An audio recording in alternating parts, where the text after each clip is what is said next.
On se retrouve donc pour cette revue de presse de l'économie.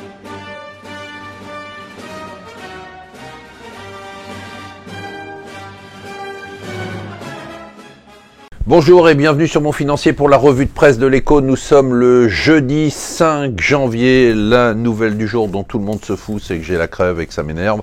Non, la vraie nouvelle de jour, c'est qu'on a eu hier la publication de rapports passionnants. C'est rare que je dise ça parce que bon, les rapports des réunions de la Banque Centrale Américaine, il n'y a pas de quoi s'exciter là-dessus.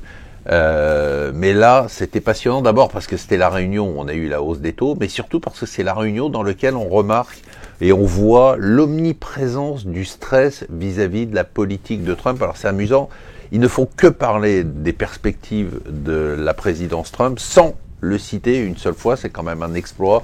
Le stress, il est que les États-Unis sont en surchauffe déjà. En surchauffe, ils sont en croissance économique, ils sont en plein emploi, et donc ce que dit la Fed, c'est que toutes ces mesures, et a priori, compte tenu de ce qui s'est passé, on se dit que finalement le président Trump va faire ce qu'a dit le candidat Trump en matière d'économie, c'est-à-dire la relance, la baisse des taux. Ça risque de provoquer une telle surchauffe que la Fed dit on va être obligé de taper très fort. Surtout, rappelez-vous que Janet Yellen et Donald Trump se détestent. Et donc Janet Yellen ne fera absolument aucun cadeau. Si elle voit l'inflation déraper, elle va monter les taux d'intérêt. Et ça va nous obliger tous à repenser un peu notre modèle. Alors ça, c'est pour les États-Unis. Du côté des pays européens, là, pas du tout. Les échos nous disent... La BCE, elle, compte tenu de la mollesse, même si l'inflation est un peu repartie, compte tenu de la mollesse de l'économie et de l'absence de perspective, bon, les taux seront toujours aussi bas. Alors, ce qui est très étonnant, c'est que les échos donnent les chiffres d'emprunts monstrueux que devront faire encore les États européens cette année. On parle de 900 milliards. La France va devoir emprunter 210 milliards. Et l'Espagne, 271 milliards. Heureusement que l'Allemagne emprunte de moins en moins du fait de son surplus.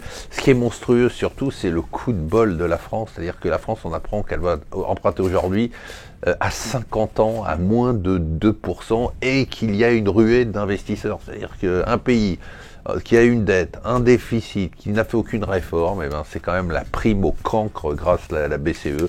On vous prête quand même beaucoup d'argent à 50 ans. Alors, en fait, François Hollande avait raison, il y a bien l'inversion de la courbe du chômage, c'est juste gouré de pays. C'est en Espagne, on était quasiment à 5 millions en 2012, on est à 3,7 millions. 400 000 emplois, 400 000 chômeurs de moins quand même dans l'année, ça fait rêver, c'est quand même assez fort. Alors on a eu Trump président, ça y est, c'est fait, on va peut-être avoir Zuckerberg président, c'est pas une blague.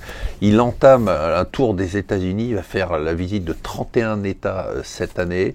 Le but officiel, c'est de connaître l'impact sur la société américaine de la globalisation et de la technologie. Mais imaginez-vous que peut-être en 2020 ou 2024, on votera sur Facebook en appuyant sur j'aime, et à la place de j'aime, on dira je vote, et peut-être que Mark Zuckerberg sera président. On a bien eu Trump, on peut avoir Zuckerberg, et on a bien eu Hollande surtout. Voilà, restez avec nous sur Mon Financier.